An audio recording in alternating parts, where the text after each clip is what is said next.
কতবার দিয়েছি কোন ধরনের শুনেন নির্বাচন নিয়ে কোন রকমের কোনো আনসার্টেনটি নেই। আসসালামু আলাইকুম। আজকে স্টেট গেস্ট হাউস খুলনাতে প্রশাসনিক পুনর্বিন্যাস সংক্রান্ত জাতীয় বাস্তবায়ন কমিটি নিকারের 119তম সভা অনুষ্ঠিত হয়।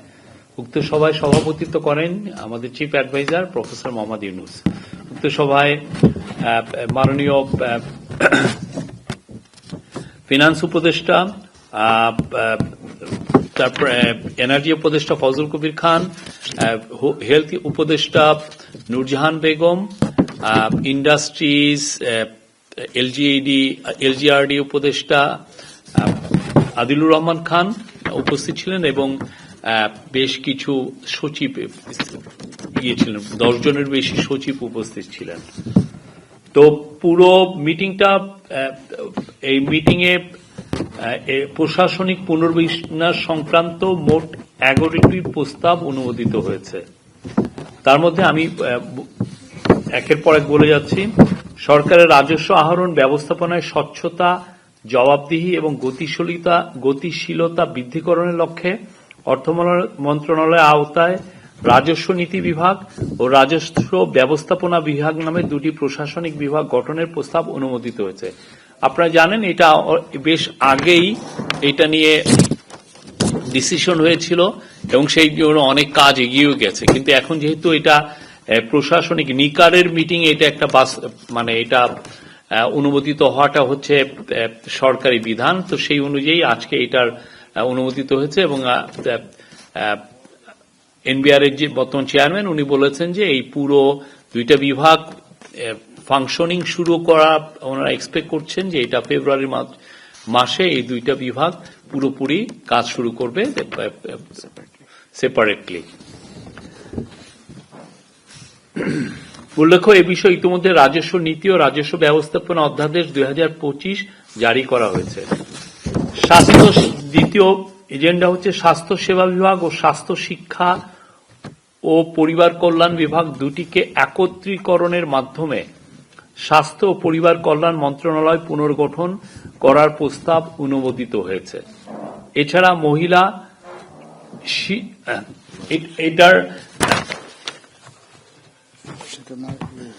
এটার বিষয়ে আমি আপনাকে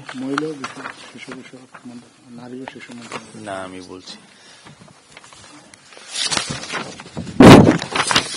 স্বাস্থ্য পরিবার কল্যাণ মন্ত্রণালয় বিভাজনের মূল উদ্দেশ্য ছিল সেবা সহজীকরণ, স্বাস্থ্যসেবা প্রদানের দায়িত্ব স্বাস্থ্য সেবা বিভাগ এবং চিকিৎসা শিক্ষা প্রতিষ্ঠানসমূহ, মেডিকেল কলেজ, বিশ্ববিদ্যালয়, নার্সিং ইনস্টিটিউট এবং মাতৃ শিশু স্বাস্থ্য পরিবার পরিকল্পনা কর্মসূচি পরিচালনার দায়িত্ব স্বাস্থ্য শিক্ষা ও পরিবার কল্যাণ বিভাগের অন্তর্ভুক্ত করা হয়। কিন্তু মন্ত্রণালয়ের 2টি বিভাগ সৃষ্টির পরের অভিজ্ঞতায় প্রতীয়মান এই দ্বিমুখী কাঠামো প্রত্যাশিত সুফল বয়ে আনতে পারেনি। স্বাস্থ্য সেবা ও স্বাস্থ্য শিক্ষা উভয় ক্ষেত্রেই মানের যথেষ্ট অবনতি ঘটেছে। মন্ত্রণালয়ের কার্যক্রমে পুনরায় গতি ও সমন্বয় ফিরিয়ে আনার লক্ষ্যে রুলস অব বিজনেস 1996 এর রুল 3 এর সাব রুল 1 এর এবং রুল 10 এর সাব রুল 1 এর মোতাবেক স্বাস্থ্য সেবা বিভাগ ও স্বাস্থ্য শিক্ষা পরিবার কল্যাণ বিভাগ দুটিকে একত্রীকরণের জন্য মাননীয় প্রধান উপদেষ্টার সদর অনুমোদন গ্রহণ করা হয়েছে। তো আজকে এটা নিকারের মিটিং, এটা অনুমোদিত হয়েছে।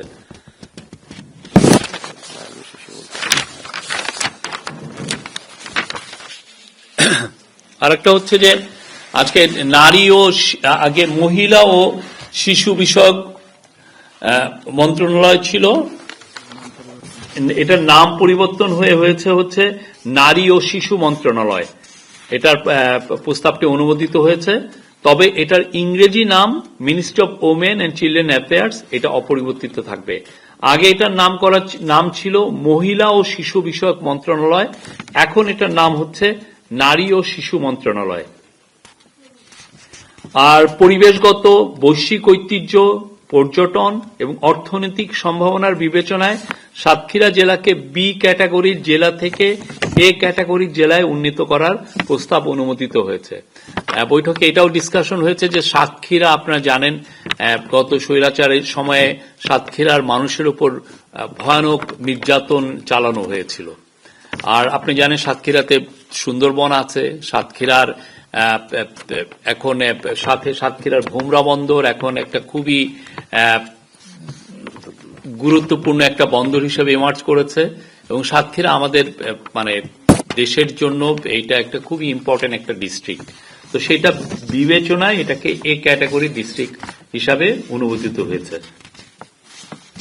গাজীপুর জেলার পূর্বাচল উত্তর, নারায়ণগঞ্জ জেলায় পূর্বাচল দক্ষিণ, নরসিংদী জেলার রায়পুরার একটা অংশ, কক্সবাজার জেলার মাতারবাড়ি নামে মোট 4টি নতুন থানা স্থাপন এর প্রস্তাব অনুমোদিত হয়েছে।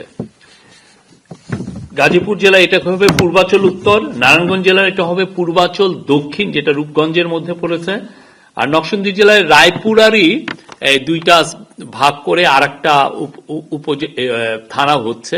এটার নামটা এখনো কনফার্ম হয়নি, নামটা পরবর্তীতে জানিয়ে দেওয়া হবে। আর কক্সবাজার জেলার মাতারবাড়ি থানা, আপনি জানেন মাতারবাড়িতে খুব আমরা ডিপ সি পোর্ট করছি, অনেকগুলো ইম্পর্টেন্ট কি পয়েন্ট ইনস্টলেশন আছে যেখানে অনেকগুলো বড় বড় পাওয়ার প্ল্যান্ট আছে, অন্যান্য লজিস্টিক্যাল ফ্যাসিলিটিস তৈরি করা হচ্ছে, ওইখানে ফিশিং একটা হাব তৈরি করা হবে এবং এই কক্সবাজার মাতারবাড়ি এবং মহেশখালী নিয়ে সম্প্রতি মিডা গঠিত হয়েছে, মহেশখালী ইন্টিগ্রেটেড ডেভেলপমেন্ট অথরিটি। সেই জন্য এইটার বিবেচনায় এইটার গুরুত্ব বিবেচনায় এখানে একটা নতুন থানার প্রস্তাব অনুমোদন হয়েছে, এটার নাম হবে মাতারবাড়ি থানা।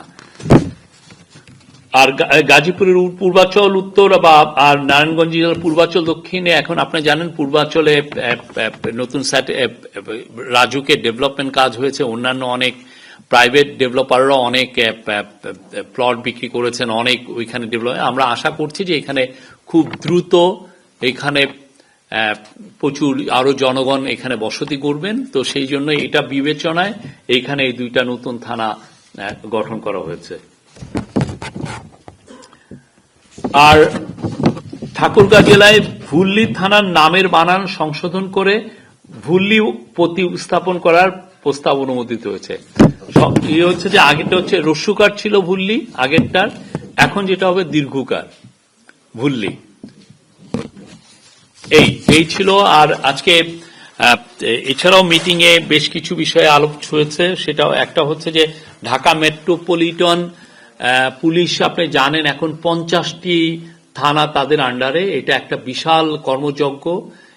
তাদের এই কাজটাকে কিভাবে আরো সহজতর করা যায় সেই জন্য আজকে ডিসকাশন হয়েছে, কোনো ডিসিশন হয়নি যে কিভাবে ডিএমপি কে ঢাকা উত্তর, ঢাকা দক্ষিণ বা অন্যান্য মানে একটা বা দুইটা পার্টে কিভাবে এটাকে আলাদা করা যায়, করলে যেটা হবে যে এখানে কাজের গতি বাড়বে, আইন শৃঙ্খলা পরিস্থিতি আরো ভালোভাবে নিয়ন্ত্রণ করা যাবে।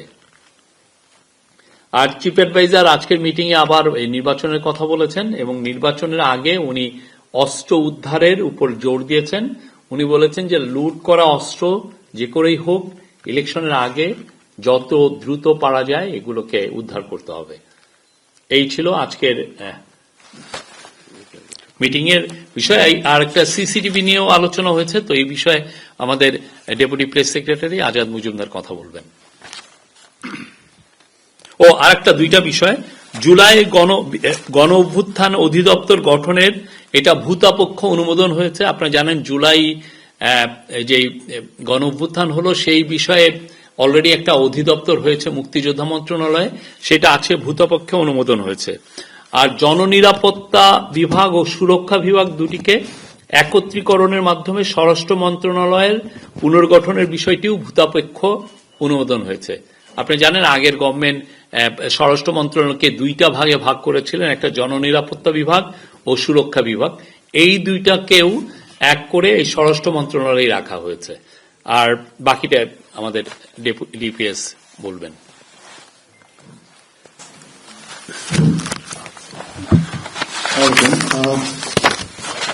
আপনারা জানেন যে এর মধ্যে আমরা আপনাদেরকে জানিয়েছিলাম যে আসন্ন জাতীয় নির্বাচন এবং গণভোট উপলক্ষে যে ভোট কেন্দ্রগুলো আছে সারা দেশে প্রায় 42,000 ভোট কেন্দ্র, এই সবগুলো কেন্দ্রেই সিসিটিভি স্থাপনের একটা উদ্যোগ নেওয়া হয়েছে। তো এই কেন্দ্রগুলোর মধ্যে সরকার পরীক্ষা নিরীক্ষা করে বা খোঁজখবর নিয়ে জেনেছে যে 6,552টা কেন্দ্রে ইতিমধ্যেই সিসিটিভি আছে, মানে আগে থেকে এই সিসিটিভি এই কেন্দ্রগুলোতে আছে। বাকি যে কেন্দ্রগুলো আছে সেগুলোতে আপনার সিসিটিভি স্থাপন করা হবে। এর মধ্যে সরকার একটা বিশেষ বরাদ্দ দিয়েছে সরকারের পক্ষ থেকে 71,98,28,000 টাকা সিসিটিভি ক্যামেরা স্থাপনের জন্য। এই টাকাটা ব্যয় হবে মূলত আপনার 21,946টি অতি গুরুত্বপূর্ণ এবং ঝুঁকিপূর্ণ কেন্দ্র, যেগুলো সেখানে এই টাকাটা দিয়ে সিসিটিভি স্থাপন করা হবে। প্রতিটা কেন্দ্রে কমপক্ষে 6টা সিসি ক্যামেরা এই কেন্দ্রগুলোতে থাকবে। এর বাইরে যে কেন্দ্রগুলো আছে সেই কেন্দ্রগুলোতে স্থানীয় প্রশাসনের উদ্যোগে এবং তাদের আর্থিক বরাদ্দের মাধ্যমে সিসিটিভি ক্যামেরা স্থাপন করা হবে। ইতিমধ্যেই এই কার্যক্রম সব জেলায় শুরু হয়ে গিয়েছে এবং অনেক জোরে সোরে চলছে। বেশ কয়েকটা জেলায় শতভাগের কাছাকাছি কেন্দ্রে আপনার অলরেডি সিসিটিভি বা সিসি ক্যামেরা স্থাপন। এর মধ্যে উল্লেখযোগ্য রয়েছে গাজীপুর জেলায় আপনি সরকারের পক্ষ থেকে দেখেছে যে 935টা কেন্দ্র, এর মধ্যে 447টা ঝুঁকিপূর্ণ হিসেবে চিহ্নিত করা হয়েছে। এই প্রত্যেকটা কেন্দ্রে এই বিশেষ বরাদ্দের আওতায় অধিকাংশ কেন্দ্রে এর মধ্যে স্থাপন করা হয়েছে। বাকিগুলোতেও আমরা আশা করছি যে জানুয়ারির 31 তারিখের মধ্যেই বাকি কেন্দ্রগুলোতেও সিসি ক্যামেরা স্থাপন করা হবে এবং এই ঝুঁকিপূর্ণ বা অতি গুরুত্বপূর্ণ কেন্দ্রের বাইরে যে কেন্দ্রগুলো আছে সেগুলোতেও গাজীপুর সিটি কর্পোরেশন এবং গাজীপুর জেলা প্রশাসনের উদ্যোগে আপনার ক্যামেরা বসানোর উদ্যোগ নেওয়া হয়েছে। একই প্রক্রিয়ায় অন্যান্য জেলা এবং সিটি কর্পোরেশন এলাকাতেও আপনার এই কার্যক্রম চলমান রয়েছে। আমাদের সরকারের যারা গুরুত্বপূর্ণ দায়িত্বপ্রাপ্ত ব্যক্তি আছেন তারা বিভিন্ন জেলায় এর মধ্যেই এই সিসি ক্যামেরা বসানোর কার্যক্রমটা পরীক্ষা নিরীক্ষা করে দেখেছে, তারা পরিদর্শন করে দেখেছে এই কার্যক্রমটার অগ্রগতি কতটুকু। আমাদের স্থানীয় সরকার মন্ত্রণালয়ের সচিব উনি গিয়েছিলেন কিশোরগঞ্জ জেলায় গতকালকে, সেখানেও ওনাকে জানানো হয়েছে যে কার্যক্রমটা বেশ দ্রুত এগিয়ে চলেছে। তো সব মিলিয়ে এই যে 42,000 কেন্দ্র, এই কেন্দ্রগুলোতে আমরা আশা করছি যে নির্বাচনের আগেই সম্ভব হলে 31 জানুয়ারির মধ্যেই কেন্দ্রগুলোতে সিসি ক্যামেরার আওতায় আনা হবে নির্বাচনের জন্য। ধন্যবাদ। নির্বাচন কমিশন স্বাধীন, তারা তাদের যে কাজগুলো করছে সেটা আপনারা দেখছেন। তো এই বিষয়ে আসলে মন্তব্য করতে হলে ওনারাই এই বিষয়ে কথা বলবেন, আমাদের তরফ থেকে কিছু বলার নাই। আমাদের যে কাজগুলো যেটা আছে তাদেরকে ইলেকশন, একটা ভালো ইলেকশন অর্গানাইজ করার জন্য যেই সাপোর্টটা দরকার প্রত্যেকটা সাপোর্টই দেওয়া হচ্ছে, প্রত্যেকটা বিষয়ে তাদেরকে যথেষ্ট সাপোর্ট দেওয়া হচ্ছে এবং অবশ্যই নির্বাচনকে সুষ্ঠু, ফ্রি, ফেয়ার, পিসফুল, ফেস্টিভ করা এটা এই গভর্নমেন্টের দায়িত্ব। গভর্নমেন্টের দায়িত্বে যতগুলো কাজ পড়ে সেই কাজগুলো গভর্নমেন্ট করছে। আরেকটা জিনিস আমি একটু সিসি ক্যামেরা প্রসঙ্গে উল্লেখ করে দিতে চাই, সেটা হচ্ছে সারা দেশের 299টা ভোট কেন্দ্র শনাক্ত করা হয়েছে যেগুলোতে বিদ্যুৎ সংযোগ নেই। তো এই কেন্দ্রগুলোতে আপনার সৌর বিদ্যুৎ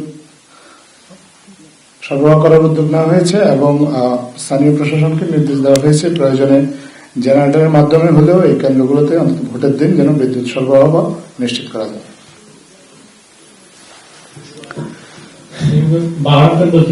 জি, বৈঠক হয় ওইখানে ফরিদপুর এবং কুমিল্লা বিভাগের একটা সিদ্ধান্ত ছিল, এটা কি উপস্থাপিত হয়েছিল বৈঠকে? আজকে যা ডিসকাশন হয়েছে আমি সবই আপনাকে বলেছি।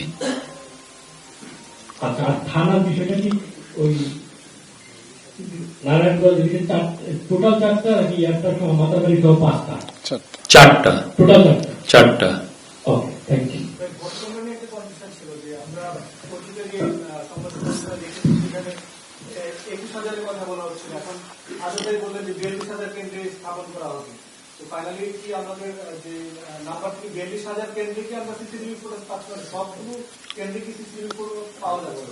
সবগুলো কেন্দ্রে সিসি ক্যামেরার স্থাপন করার উদ্যোগ নেওয়া হয়েছে। এর মধ্যে আপনার 21,946টা কেন্দ্র, এগুলোকে অতি গুরুত্বপূর্ণ এবং ঝুঁকিপূর্ণ বিবেচনায় এগুলোতে সিসি ক্যামেরা স্থাপনের জন্য সরকারের পক্ষ থেকে, অর্থ মন্ত্রণালয় থেকে স্পেশাল প্রজেক্ট একটা স্পেশাল অ্যালোকেশন দেওয়া হয়েছে। সেটার পরিমাণ হচ্ছে 71,98,28,000 টাকা। এই টাকা দিয়ে এই 21,000 কেন্দ্রে আপনার সিসি ক্যামেরা স্থাপন করা হচ্ছে। বাকি যে কেন্দ্রগুলো আছে সেগুলোতে স্থানীয় যে প্রশাসন, স্থানীয় যে সিটি কর্পোরেশন এবং জেলা প্রশাসন, তাদের যে নিয়মিত অর্থ বরাদ্দ, যেটা তাদের নিয়মিত অর্থ থেকে তারা বাকি কেন্দ্রগুলোতেও সিসি ক্যামেরা বসানোর উদ্যোগ নিয়েছে। আর কিছু কেন্দ্র আছেই অলরেডি। আর এর মধ্যে ইতিমধ্যে 42,000-এর মধ্যে 6,552টা কেন্দ্রে কিন্তু আগে থেকে আসলে সিসি ক্যামেরা আছে, তো সেগুলোতে আর নতুন করে আর সিসি ক্যামেরা বসানোর প্রয়োজন পড়ছে না। সেটা হচ্ছে যে প্রধান উপদেষ্টা তো লুট করা অস্ত্র উদ্ধারের ব্যাপারে নির্দেশনা দিয়েছেন, এর বাইরে কি আর কোনো চ্যালেঞ্জের বিষয়ে আলোচনা হয়েছে কিনা? না, এটা ওভারঅল ডিসকাশন হয়েছে। আজকে যেহেতু নিকারের মিটিং ছিল, মূল ডিসকাশনটা প্রশাসনিক পুনর্বিন্যাস এগুলো নিয়েই হয়েছে। একটা বড় বিগ ইস্যু ছিল ঢাকা মেট্রোপলিটন পুলিশ। আপনি জানেন এটা ক্রমান্বয়ে বড় হচ্ছে, ঢাকার আয়তনও বড় হচ্ছে। ঢাকার সিটি যেটা আমরা দেখছি সেটা তো সেই সিটিতে নাই, ছোট জায়গাটা নাই। এখন আপনি জানেন যে এখন ওয়ার্ল্ডের, এখন ঢাকা একটা নিউ একটা সার্ভেতে বলছে যে ওয়ার্ল্ডের এখন ঢাকা সেকেন্ড লার্জেস্ট সিটি। তো সেইখানে law and order situation manage করাতে একটা খুবই টাফ একটা কাজ। সেই কাজটাকে কিভাবে স্মুথ করা যায়, আরো ইজিয়ার করা যায়, এবং এতে যাতে আইন শৃঙ্খলা বাহিনী আরো ভালোভাবে রেসপন্ড করতে পারেন any law and order challenges গুলো। তো সেটার জন্য এই আলাপগুলো হয়েছে যে কিভাবে এটা কি ঢাকা উত্তর, ঢাকা দক্ষিণ নামে ডিএমপি দুইটা হবে কিনা, বা এছাড়াও আগে যেটা মডেল ছিল যে গুলশান একটা ইটসেলফি একটা পৌরসভা ছিল, মিরপুর একটা পৌরসভা ছিল, ওই আগের মডেলে মানে পৌরসভা ডিক্লেয়ার করে না, মানে ওই একটা সার্কেল ফ্রেমটাকে ধরে নতুন করে মানে 3-4টা ভাগে করে, মানে মূল কাজটা হচ্ছে যে আপনার আইন শৃঙ্খলা পরিস্থিতি যেভাবে হোক বেটার করাটা এই গভর্নমেন্টের লক্ষ্য। তো সেই জন্য যদি প্রশাসনিক পুনর্বিন্যাস করে এই কাজটা যদি ইজিয়ার করা যায়, হোয়াই নট, বাট এটা ডিসকাশন হয়েছে, কোনো ডিসিশন হয়নি। এটা আমাদের আজকে এই বিষয়েও আলাপ হয়েছে, এবং আপনি বলছি এখানে জঙ্গল সলিমপুরে যে কাজটা হয়েছে খুবই জঘন্য একটা কাজ, এবং এটা আমরা নিন্দা জানাই, এবং এই পরবর্তীতে এইটাকে এই জায়গায় আরো খুব জোরদার ভাবে আরো অভিযান চালানো হবে। সমস্ত বাহিনী একত্রিত হয়ে কম্বাইন একটা অপারেশন হবে। যারা যারা এটার সাথে জড়িত ছিলেন প্রত্যেককে অ্যারেস্ট করা হবে। এখানে যে যত পাওয়ারফুল লোকই হন না কেন, প্রত্যেককে, যারা এটা ইন্ধন জুগিয়েছেন আর যারা এটা ইনভলভ ছিলেন, প্রত্যেককে অ্যারেস্ট করা হবে। আর ওইখানে আশেপাশে যাওয়া যত লুট করা অস্ত্র আছে সেগুলো কম্বিং অপারেশনের মাধ্যমে এটা উদ্ধারের সর্বোচ্চ চেষ্টা করা হবে। কেন আপনি যদি ধরে যদি ওই তথাকথিত সাংবাদিকের কথাই কানে প্রতিদিন শুনতে থাকেন, তাহলে তো আপনার এটা হবেই। বা থেকে বাইরের থেকে আওয়ামী লীগের যারা টাকা পেয়ে যারা করছে, আপনি যদি সারাদিন ওদেরটা ভিডিওতে শুনেন, তাহলে তো আপনার মনে হয় এখানে নির্বাচনে প্রতিদিন ক্যান্ডিডেটরা বের হচ্ছে, প্রতিদিন তারা টিকটকে তাদেরটা পোস্ট করছেন, তাদের ভিডিওগুলো পোস্ট করছেন, খুব সুন্দর সুন্দর ভিডিও আছে আমরা দেখছি। কতজনকে দেখছি যে তারা মানে গ্রামের প্রতিটা বাড়িতে বাড়িতে যাচ্ছেন, মাঠ চষে বেড়াচ্ছেন। আপনি ওগুলো না দেখে আপনি দেখছেন কি এই সো কল 2-1 জন, ইনশাল্লাহ। এবং নির্বাচন খুব ভালো হবে, ফ্রি, ফেয়ার, পিসফুল, ফেস্টিভ হবে। বাংলাদেশের মানুষ সবাই ভোট কেন্দ্রে আসবেন, আমরা আশা করছি। এটা রেকর্ড টার্ন আউট হবে, এটা আমরা আশা করছি। এবং সোফার আপনি তো অনেক, আমি জানি আপনি অনেক বছর ধরে জার্নালিজম করছেন, আমি আপনাকে অনুরোধ করব এর আগের ইলেকশন গুলো আপনি একটু দেখে আসেন, যে তখন কি পরিস্থিতি ছিল আর এখন কি, এখন আমরা কি পরিস্থিতি ভালো না মন্দ হয়েছে, আপনি নিজেই একটা যাচাই করতে পারবেন।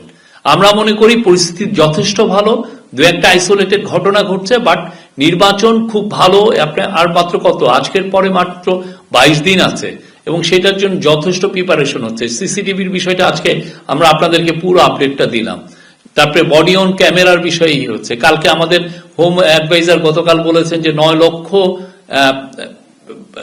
বিভিন্ন বাহিনীর মেম্বার থাকবেন ইয়েতে। তো আমরা আশাবাদী খুব ভালো ইলেকশন হবে।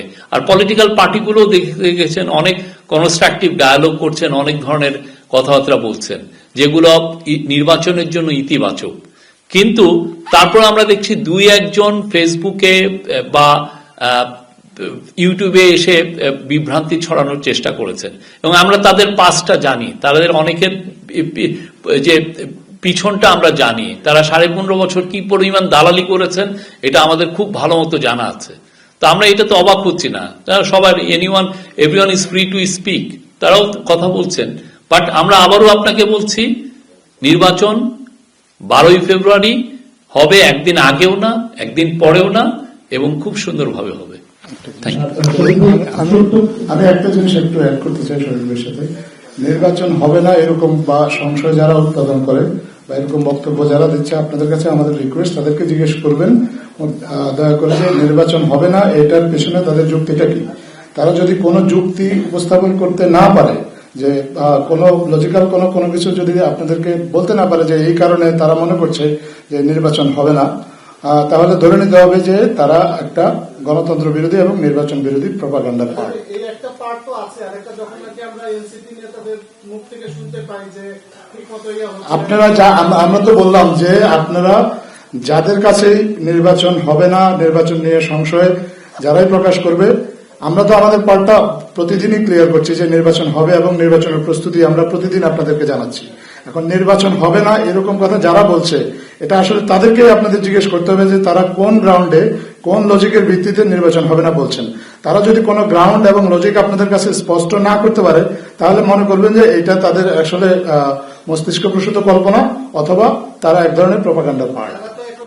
আর এই বিষয়ে কোশ্চেন, এটা এই বিষয়ে আর কোশ্চেন নিব না প্লিজ। আপনারা বলছেন যে নির্বাচনের পরিস্থিতির অনেক বেশি উন্নতি, যদি ঋণ খিলাপি হয়ে নির্বাচনে অংশ নেওয়ার সুযোগ পায় 45 প্রার্থী, সেই ক্ষেত্রে পরিস্থিতি আগে উন্নত হয়েছে। এটা নির্বাচন কমিশনকে এই কোশ্চেনটা করবেন, নির্বাচন কমিশন এই বিষয়ে ইয়ে করে। আমরা তো নির্বাচন এগুলো বাছাই কাজ করি না, বা এগুলো অ্যাপিল কাজগুলো এই গভর্নমেন্ট দেখেন, এটা পুরো নির্বাচন কমিশন দেখে। আপনি ওনাদেরকে জিজ্ঞেস করবেন। শফিক ভাই, খুব ছোট করে একটা দ্বিতীয়বার মাইক্রোফোনটা নিলাম, সেটা হচ্ছে যে অনেক ধরনের তো জেনারেল আছে, সেনাবাহিনীর জেনারেল, অ্যাটর্নি জেনারেল, কিন্তু আমরা সাম্প্রতিক সময় দেখতে পাচ্ছি এফবি জেনারেল, ফেসবুক জেনারেল, তারা যখন তখন যুদ্ধ ঘোষণা করে দেয়, অমুকে দাঁড়াবে না, নির্বাচন হবে না, বা অথবা ব্যাপক সহিংসতা হবে। এই ধরনের জেনারেলদের আসলে কোনোভাবে নিয়ন্ত্রণ করা যাচ্ছে না। আপনারা বিভিন্ন কর্মপরিকল্পনা বলেছিলেন বিটিআরসির মাধ্যমে, আসলে কি করা যায়, কি ভাবছেন? আবার জেনারেল মানুষও তো আছে, সাধারণ মানুষও তো আছে। সাধারণ মানুষ মনে করে খুব ভালো ইলেকশন হবে, এবং সাধারণ মানুষ অনেক কিছু ফেসবুকে এগুলো শুনে শুনে এক কান দিয়ে নিয়ে আর এক কান দিয়ে বের করে দেয়। সো এটা নিয়ে আমার মনে হয় কমেন্ট করার কিছু নাই। Thank you.